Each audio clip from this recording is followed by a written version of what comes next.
Good afternoon, everyone. Thank you for joining our regional digital-only press conference on economic relief work happening all over the state of Oregon. My name is Eileen Park, and I'm the Director of Communications for the Mayor of Portland, and I will be moderating today's press conference. So we are hosting this press conference on behalf of all of our partners across the region. And it is an orthodox one for two big reasons. First, it's digital only. And second, it's also unique because we will have a total of about 17 speakers from across the state talking for 2 minutes each about their respective economic relief work. Now, we felt it was important to have as many voices as possible showing the unprecedented actions government agencies, chambers, and cities have taken to help as many people as possible. Okay, so before we begin, I just want to make a quick note to all the journalists watching now. Please remember to email me if you want to ask a question, and I will put you on the list. And so when I call out your name, please mention who the question is for. There is a chance that this might go over the allotted time. So if we do run out of time, just contact me again and I will do my best to accommodate everyone's questions. Okay? So with that, I would like to introduce our first speaker, Mayor Ted Wheeler. Mayor? Well, good afternoon, and thank you all for joining us here today. Let me start by saying this. Obviously, this is an anxious time for a lot of people, but Oregonians have a lot to be proud of as well. We took early and aggressive action when COVID-19 hit, and as a result, we're not seeing the devastating effects it's had on other states. It's due in large part because so many of you took this virus seriously. So for those of you who are listening to this, thank you for playing a critical role in saving lives. Now, we convened this press conference, as Eileen indicated, because there's a lot happening in every corner of Oregon on economic relief. And we wanted to give an opportunity to all of our partners to have a chance to talk about that important work at a time when so many people are in need. We're here today to share the latest emergency actions being taken and the hard work that's being done to ensure the region and the state have economic resilience and a good recovery. So here's a quick recap of what we've done at the City of Portland. We immediately convened an economic recovery task force. We immediately freed up $150,000 to help small businesses that were the earliest and the hardest hit in Portland's J District. Then the City Council unanimously voted for $2 million to help respond to efforts so that even more businesses and people in need could get the help they want. That was matched by $1 million plus contribution from the private sector. In addition, $1 million was allocated to help support Portlanders in their housing. And as for what's coming up, I promised more help is on the way, and it is. Beginning next week, for example, the Portland Housing Bureau is going to begin taking applications for the distribution of $200,000 to households suffering a loss of income due to COVID-19 for urgent household needs like groceries or utilities or medical expenses. Another $800,000 will be distributed through service agencies and homeless service providers. Also, you've likely heard about the federal funding coming to both cities and states. The City of Portland has officially received a little over $114 million from the federal government. We are still awaiting guidance from the U.S. Treasury on how these resources can be used specifically. So expect more details on that. So to wrap up my portion, I want to end on this. Oregon stands out as a national model for states that have taken COVID-19 seriously and aggressively. I can't tell you how proud and frankly, how relieved I am about this, but our work is obviously far from over. We're still going to feel the effects of COVID for years to come. And that's why it's never been more critical for all of us to learn from each other. A special thank you also to the media for playing a critical role in informing the public on health, safety, and their well-being. We obviously couldn't do this without you. Thank you. Okay, thank you, Mayor Wheeler, for that. One quick operational note. Adam, can you mute the captioner so that we don't hear the typing, please? Thank you very much. Okay. Up next, President Lynn Peterson of Metro.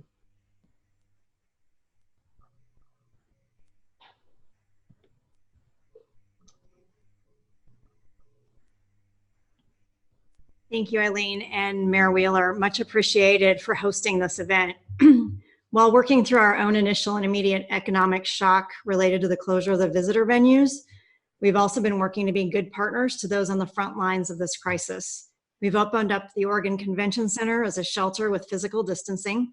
We've donated personal protective equipment from our household hazardous waste teams to OHSU. And we've been working with medical providers to help ensure efficient testing in our region.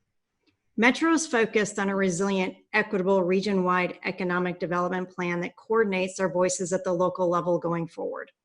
This plan will involve Greater Portland, Inc., and you will hear from Matt Miller later, and we will work with our region's mayors and community leaders to develop a regional economic recovery plan. It's too early to launch into the full recovery phase, but we are working on the framework so that we are ready to launch a successful regional effort at the appropriate time. This plan will need to support and protect the small local businesses that are the backbone of our economy, build equitable health in communities of color, which has proven to result in greater economic gains for everyone, support region-wide growth and prosperity, restore Oregon's tourism sector when the time is right, live up to our principles of sustainability, invest in our transportation system so once people need to get back to work and they need work, we will help them find a job and where they need to go. And there's lots more to be done, and I know that the mayors of this region will support region-wide efforts to rebuild the economy. Thank you, Eileen. Thank you, President Peterson. Next, we have Chair Deborah Kafoury of Multnomah County.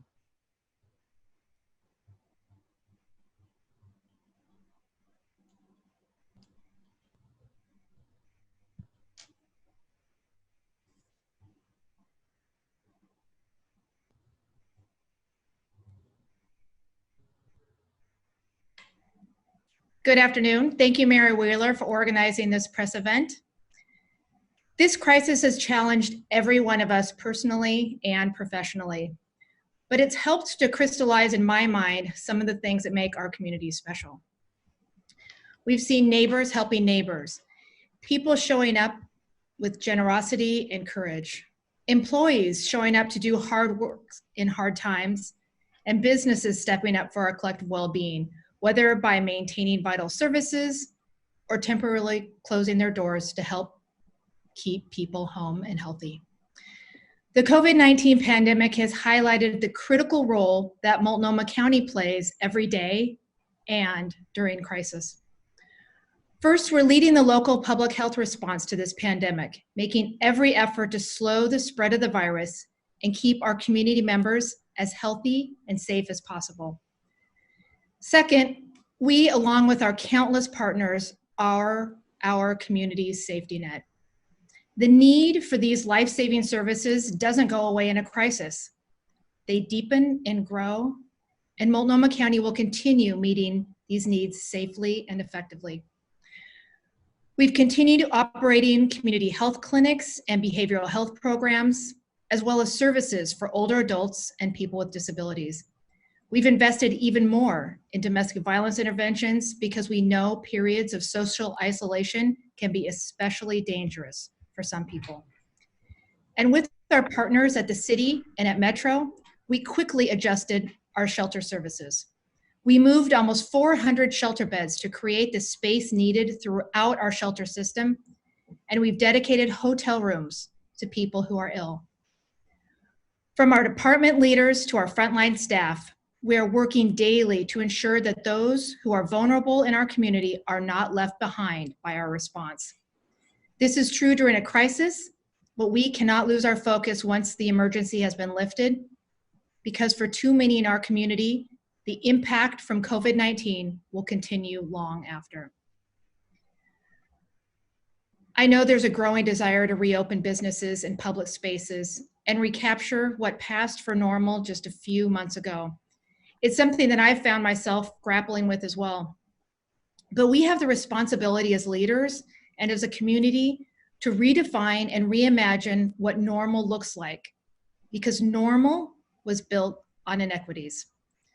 There are higher barriers to health, wealth, and opportunities for people of color. People of color are disproportionately expected to go to work in order to get paid take public transit to work, where they are then paid at lower wages, and come home to more tenuous housing. And when people of color get sick, they are more likely to have inadequate access to healthcare. We're seeing that play out right now in our nation, as evidence shows that people from African American, Black, Latinx, and Indigenous communities are at a particularly high risk of infection and severe complications from COVID-19. The process of bringing relief and recovery to our entire community will require making more room for and listening to voices of color, and then taking steps toward fixing what is unjust. And that means when we talk about recovery and reopening, it goes beyond opening up businesses and public spaces. We should also be looking out for the people for whom this crisis will have a lasting impact. Multnomah County is committed to taking action and charting that path forward together with the leaders at this meeting today and with our broader community. Thank you. Thank you, Chair Kafoury. Next, we have Mayor Shane Bemis of Gresham. Mayor.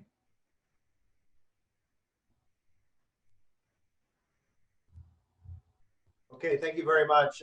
Thank you, Eileen, and thank you, Mayor Wheeler, and all that are on the call. Appreciate this time in order for us to update everybody on what's going on in each one of our jurisdictions. I will focus my comments basically on sort of the economic package that we have put forward and how that's kind of worked out. I've been incredibly proud of our organization at the city and our public servants that work here. They really went to work right away and rolled up their sleeves to try and get some relief to our residents as quickly and expeditiously as they could. Within 2 days of the governor's stay-at-home order, we had already closed phase one of our small business grants, and those were basically up to $10,000 focused. The first phase was focused only on the restaurant industry when that was the first closure order that the governor had released was to that industry. We got liquidity to that industry as quick as we could, and then we also, at the same time, we closed commercial tenant evictions. We made it so that could not happen. We did residential tenant evictions as well. And then we put together an economic impact team of subject matter experts from across the region to try and help us as we not only are thinking about the second that we're in right now, but what the future looks like as well. We want to make sure we spend a lot of time and energy making sure that our business community is vibrant and successful, and we want to make sure that when we get to the other side of this virus that they are intact and with us as well. We opened up phase two of the small business grant program.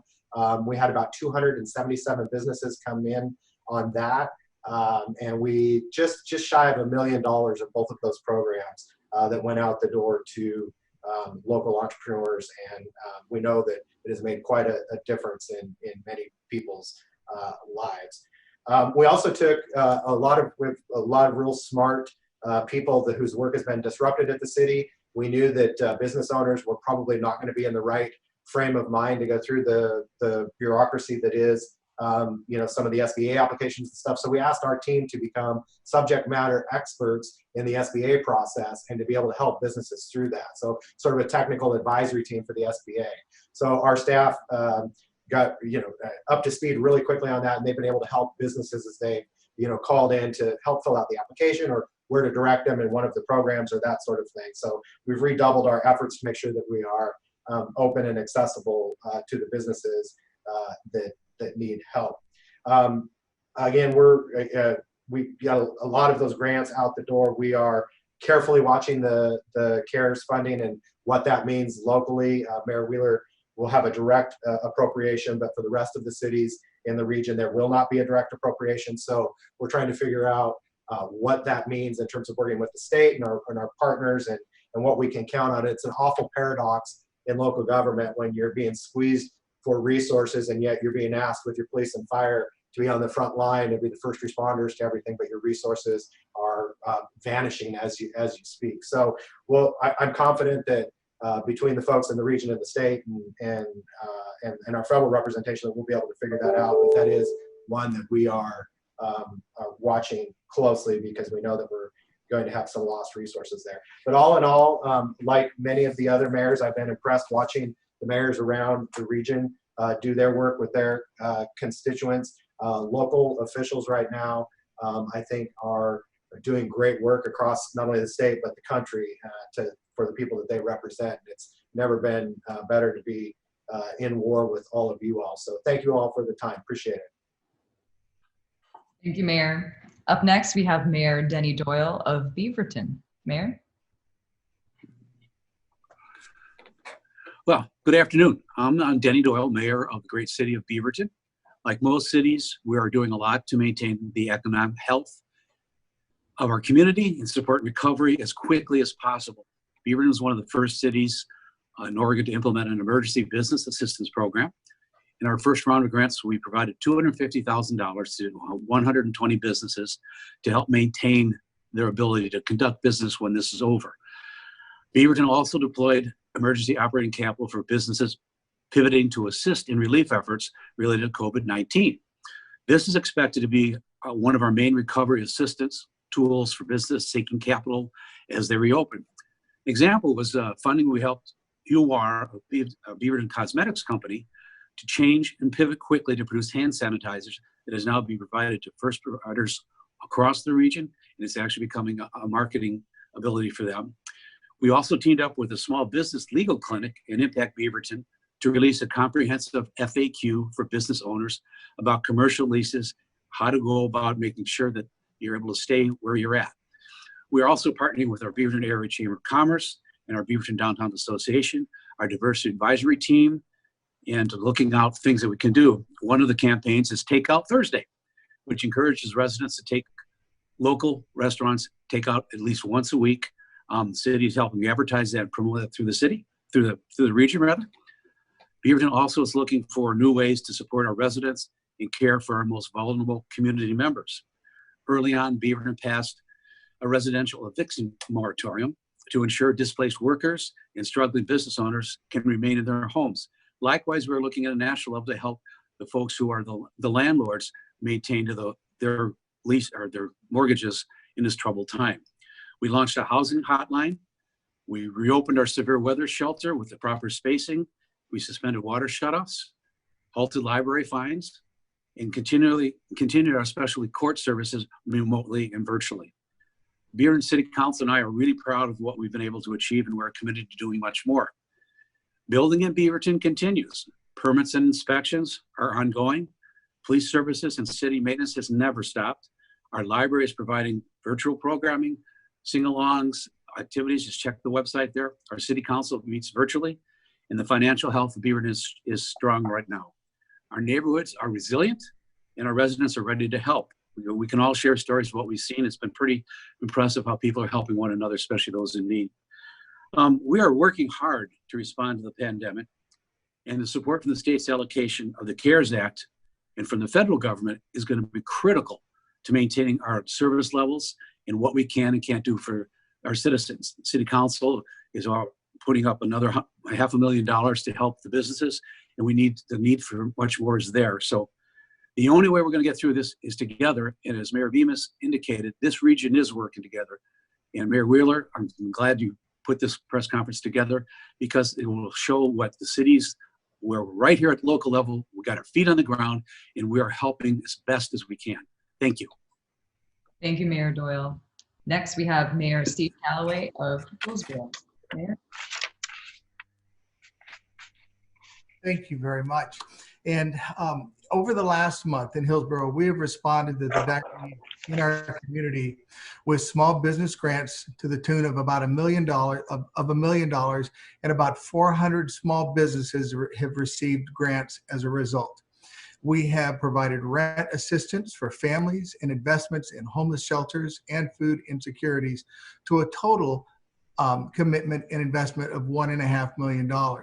Following the lead of Portland General Electric and Northwest Natural, we have eliminated late fees and shutoffs for those residents who are unable to pay their water bill. And we are doing all of this as quickly as possible, keeping in the front of our minds the fact that this crisis is having a disproportionate impact on our communities of color. So we continue to evaluate what more we can do despite an uncertain financial future for cities and counties and our businesses. And I'd like to give a special acknowledgement to our Hillsborough Chamber of Commerce, who has been a partner with us in our small business grant application and our economic recovery direction. Now, you can find more details about all of our programs on the city's dedicated COVID-19 website. We are appreciative of the swift action of the state and federal government and are anxiously awaiting further state and federal actions. And while we continue to do everything within our means, we need help from our state and federal partners to ensure cities and counties receive direct financial support through current and future CARES Act resources. This critical assistance will ensure cities and counties can continue to deploy direct and efficient aid to our shared constituents and continue to provide stable local services. Cities and counties are a vital part of the state and federal response to CV-19, and our ability to provide critical services and effectively respond to our community will result in better outcomes for small businesses and families and help the collective effort to overcome this crisis presently and in the future. Thank you. Thank you, Mayor Callaway. Next, we have Mayor Lucy Venice of Eugene. Mayor? Good afternoon. Thank you for including me in this conference. I will present Eugene's work in 3 sections: our immediate relief for our local businesses, ongoing construction investments, and recovery plans. For local businesses, in partnership with Lane County and Springfield, we funded an emergency loan program to provide very low-cost, short-term financing for very small businesses. The funds were immediately exhausted. We offered a payment schedule allowing businesses in our loan program to adjust or defer payments. We are working with tenants in city properties to identify a path to help them stay in business. And we've also worked with restaurants and stores in the downtown to make curbside takeout as easy as possible. One industry that remains in motion is construction. Our building and permit services team has continued to provide their normal services. Eugene's online permitting system enables staff to work remotely. Building plans are still reviewed and permitted, and even our inspectors are inspecting, sometimes in the field and sometimes virtually. One of our ongoing major construction projects is the redevelopment of Hayward Field, which had been scheduled for completion in time to host the 2020 Olympic trials. This and other projects employ hundreds of people.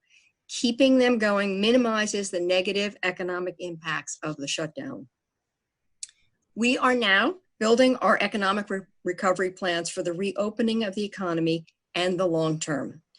Our plan for the reopening will build off the governor's Reopening Oregon plan. We want to be consistent across the state.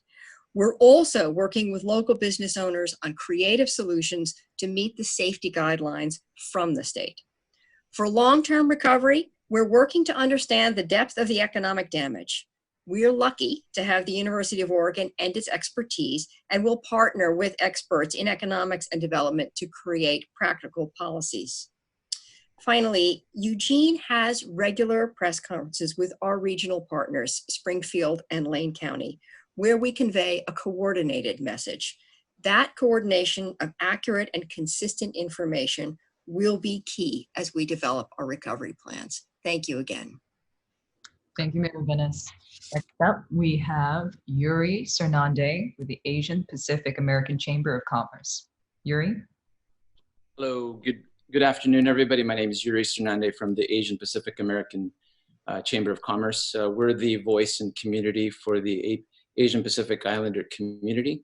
I want to first thank everyone, specifically all the mayors statewide that have continued to support us, specifically Mayor Ted Wheeler for the support with the Jade District and our partnership through Apano. Our community has been hit very hard through this crisis, and a lot of the restaurant owners specific to the Jade Districts and all the hardships and challenges that our community has been facing has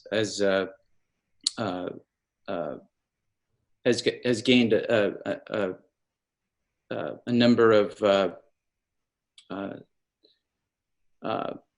pre-COVID-19, we've had issues with funding and capital access and equal opportunity. And now more than ever, we need your guys' support. And I want to thank you, everybody, for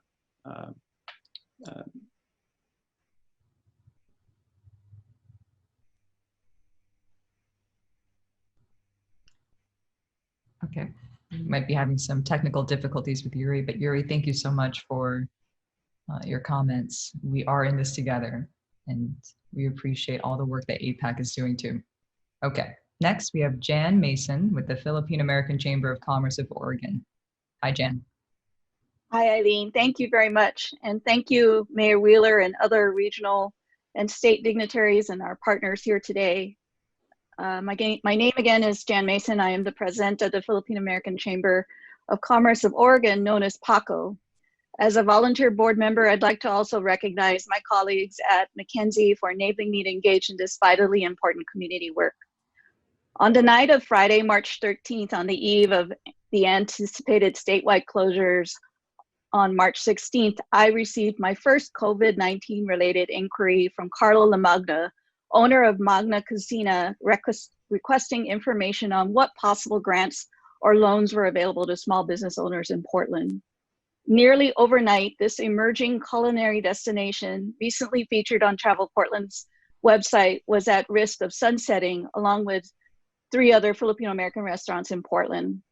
Through quick action, on March 20th, Portland's COVID-19 Economic Impact and Intervention Task Force convened. As a result, we were able to quickly share with business owners the potential funding for which they could apply. While we celebrate businesses that were spared complete shutdown, the vital work of interventions continues, and planning for recovery and reopening is in play. Thousands of businesses, while qualified, have yet benefited from federal or local relief, like the restaurants just mentioned. Without these interventions, we stand to lose not only restaurants, but the very fabric of culture discovered through culinary arts and other service-oriented businesses. I am present here today to emphasize our chamber's continuing commitment to work together with fellow chambers, businesses, and the government to hold each other accountable, as well as collectively partner to ensure an equitable, inclusive economy. The intersection of our traded sectors and service industries is what makes our place, our cities, our counties, and the state of Oregon unique. Thank you, Mayor, and thank you to the government and all present and our chamber partners, and we look forward to continuing our tirelessly working together. Thank you. Thank you, Jan. Next up is James Parker with Oregon Native American Chamber. Hi, James. Thank you, Eileen. Thank you, Mayor Wheeler, Portland City Council, and the leadership at Prosper Portland for the invitation to speak in support of the Native business community.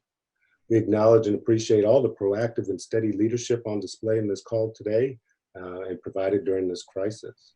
My name is James Allen Parker. I'm an enrolled citizen of the Chippewa Cree Tribal Nation, and I'm the Executive Director of the Oregon Native American Chamber.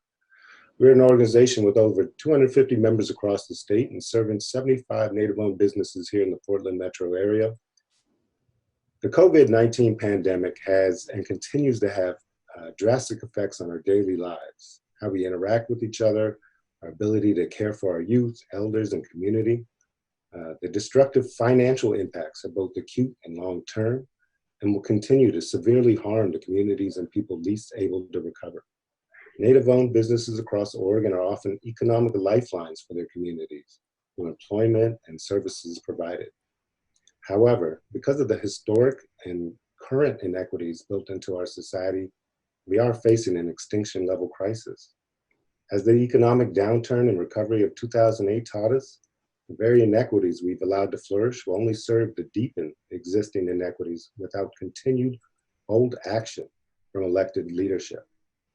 However, together, we move forward and toward the opportunity to transform public and private sector response to frontline communities with our innovative and collaborative efforts rooted in racial, social, and economic justice.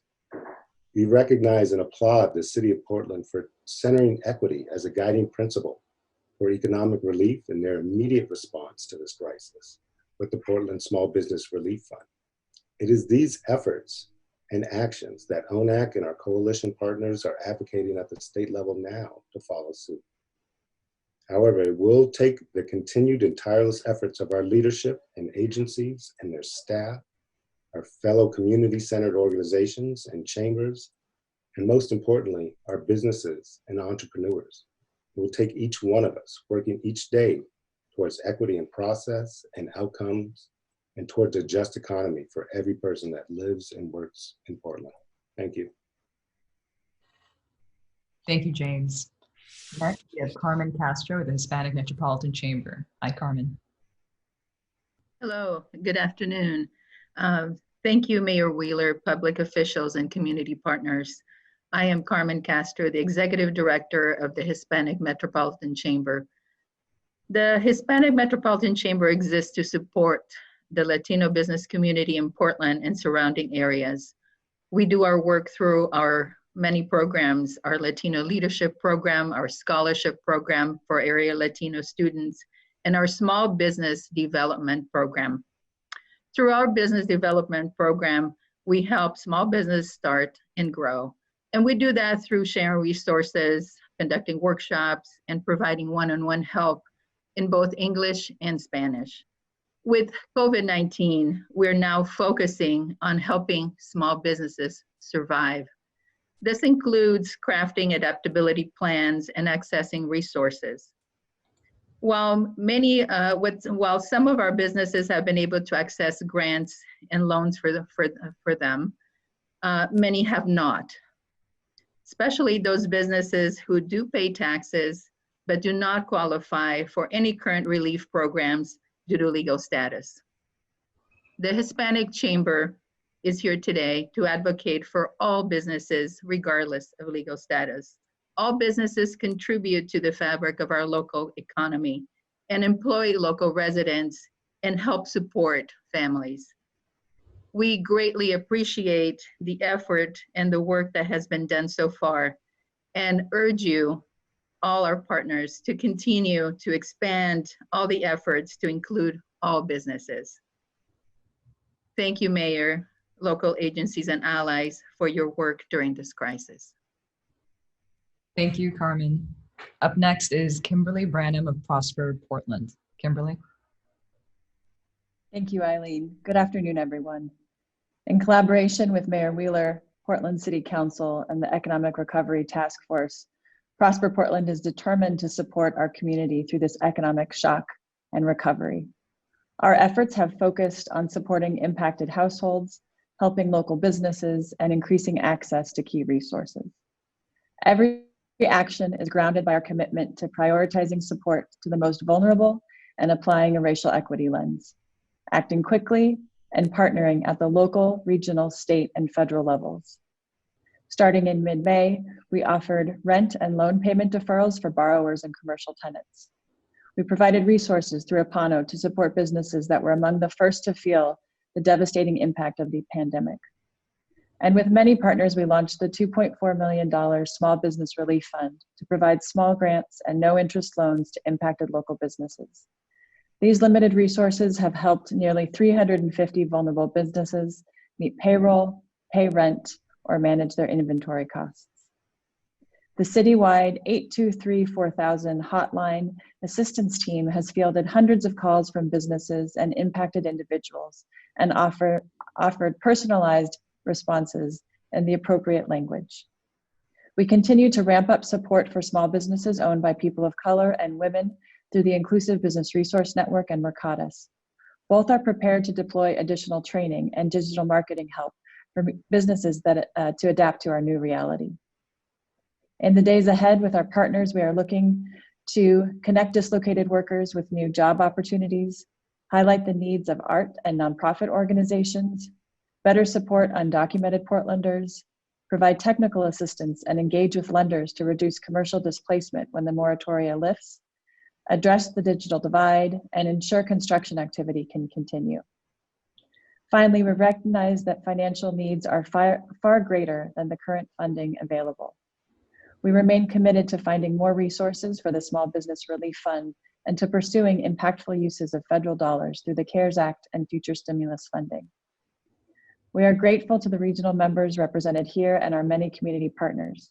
We know this collaborative approach will continue to be critical in the months ahead to build a more equitable and resilient economy. Thank you. Thank you, Kimberly. Next up, we have Matt Miller with Greater Portland, Inc. Matt. Good afternoon, and thank you, Mayor Wheeler, for organizing this event. Greater Portland, Inc. is the regional economic development organization serving the 7-county bi-state Portland metropolitan area. GPI is also the federally designated economic development district serving the 4 largest counties in our metro area. We continue to work on multiple fronts to support the region's communities. Since the beginning of the crisis, GPI has been regularly updating its comprehensive business resource portal, which can be found at greaterportlandinc.com, containing information on local, regional, state, and federal resources. We have been co-convening the region's economic response team with the Governor's Metro Regional Solutions team to streamline information exchange and elevate issues to the COVID Economic Recovery Task Force and state and federal leadership. We're hosting weekly COVID-19 forums with economic development, workforce development, community development, financial institutions, and others to share best practices and response approaches. GPI is directly assisting our community partners throughout the region in business outreach and researching questions about recovery assistance programs. We are exploring grant resources to deploy to communities to support businesses affected by COVID-19. We are in regular communication with the Economic Development Administration's offices in Seattle to identify any resources that may be made available to the Economic Development District that could be deployed within our region. Greater Portland, Inc. and Metro are working in partnership to develop the region's next comprehensive economic development strategy, an endeavor that will take on heightened importance as we consider near-term planning for reopening and recovery in alignment with public health guidelines. Finally, we continue to work with companies considering expansion opportunities in this region that will create much needed immediate job opportunities as we reopen and recover. Thank you. Thank you, Matt. Next is Ashley Henry with Business for a Better Portland. Ashley. Hi, thank you so much for having me. My name is Ashley Henry. I'm the director of Oregon Business for a Better Portland. We are a relatively new Chamber of Commerce. We've been around for about 3.5 years. We have a little over 400 members. And what we've been doing is to connect with small business organizations and economic development organizations all over the state, and also with diverse chambers of commerce here in the Portland area to lift up the needs of some of our smallest businesses. As many of the folks who've spoken before, the focus has been on addressing the needs of the most vulnerable companies in this moment, micro enterprise, oftentimes companies with 5 or fewer employees. And we immediately started up a switchboard that I commend to all of you to use. It's a great resource for sharing asks and offers. We have received generous offers from some of our members in the form of free trucking services for resources for organizations to utilize, a lot of creative suggestions about how to pivot your business in this moment, a lot of resources just organically being shared through our switchboard, and we welcome everyone to utilize that. The other effort that we have spent the majority of our time on, recognizing, of course, that the local resources, however great the job is that Prosper Portland is doing, which is really commendable. We really do need more support from the state, and we're pleased to hear that the emergency board will be convening this week to consider a lot of different expenditures, one of which will be hopefully support of Oregon's smallest businesses. We convened a letter of over 40 organizational partners, as diverse as the Clackamas Business Alliance, several economic development organizations from Southern Oregon, as well as our own organization and many in the Portland area. And the ask has been really specific on the kinds of direct payments that can be made to some of the smallest businesses, as well as the technical assistance that is needed oftentimes to navigate the opportunities that come from the federal government. We have a pretty diverse membership, within our own organization. And what's been so interesting is to see the divide between those who have the resources internally to apply and get the paperwork in order and those who don't. And so we just continue to advocate for additional technical assistance resources at the community level to support some of our smallest businesses. Thank you. Thank you, Ashley. Next up is Andrew Hone with Portland Business Alliance.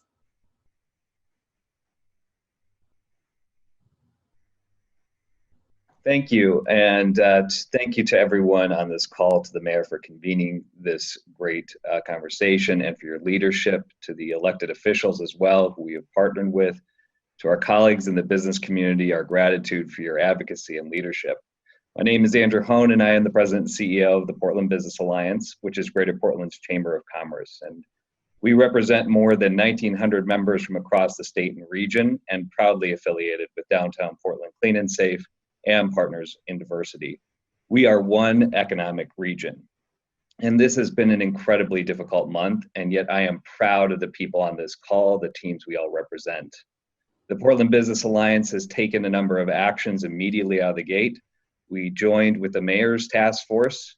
We proudly joined with the governor's task force. We stood up portlandalliance.com/COVID-19 as a resource to our members and the community.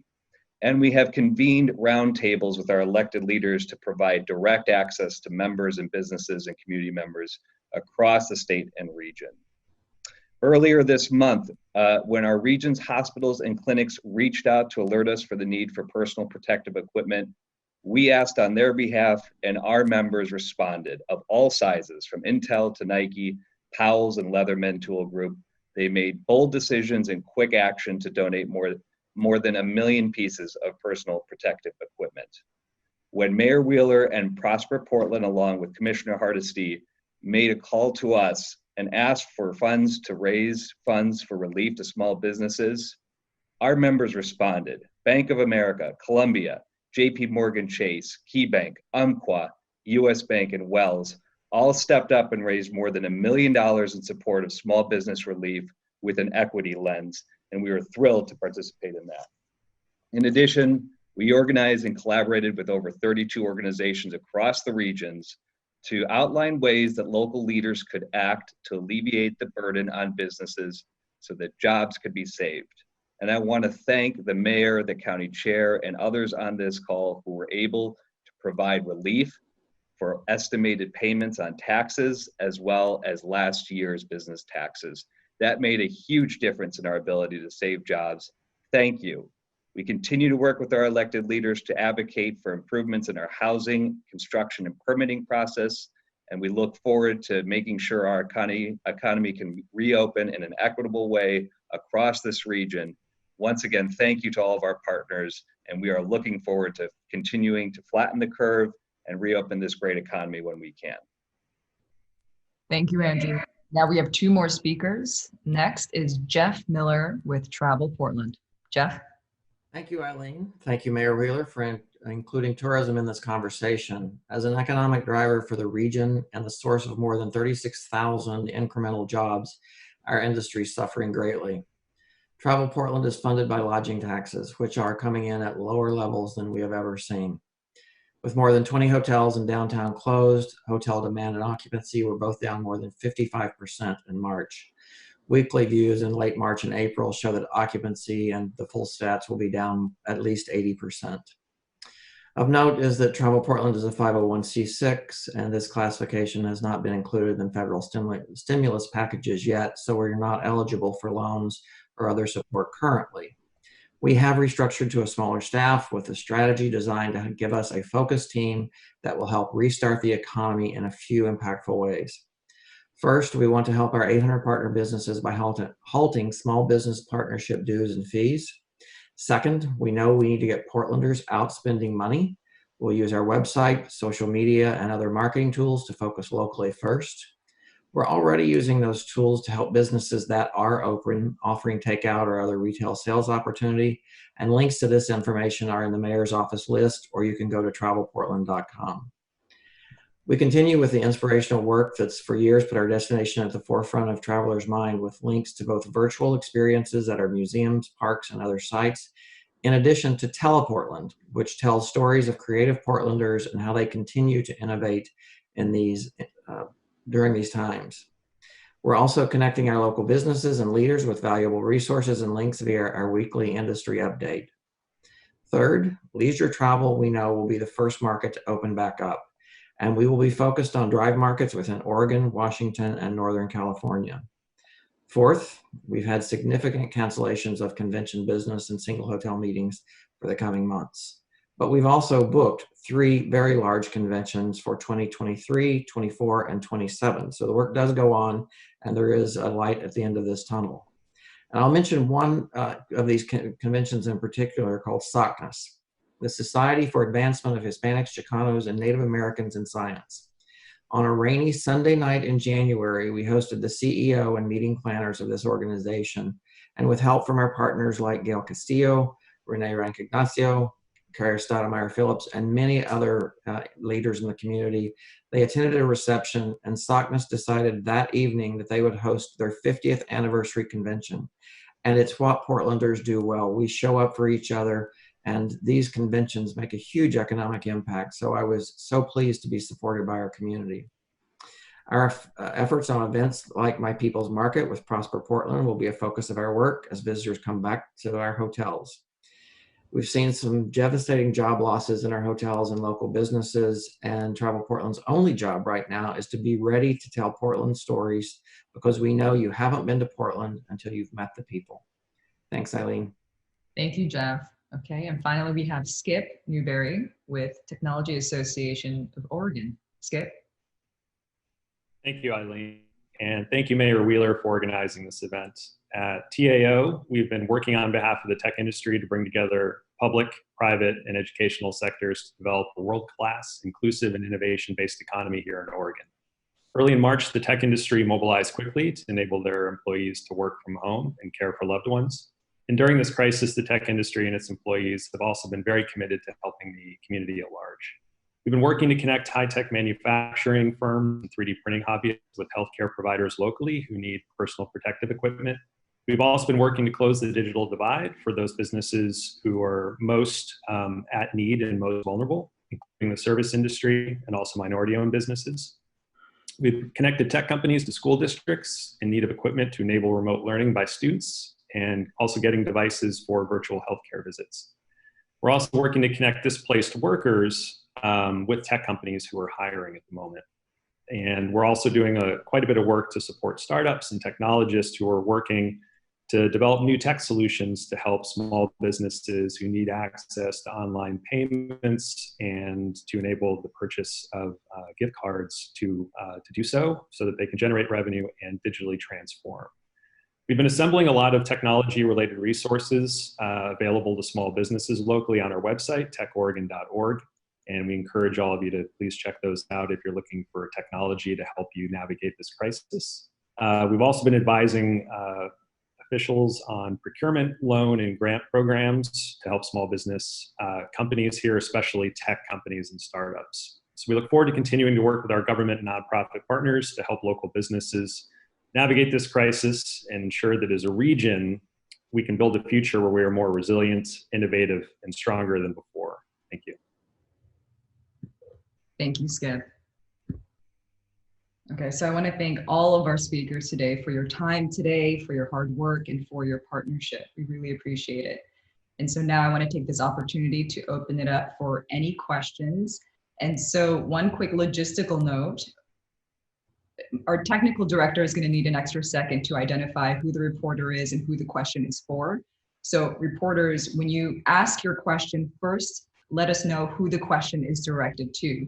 And that will give our technical director a couple of seconds to be able to unmute and add their video to this press conference.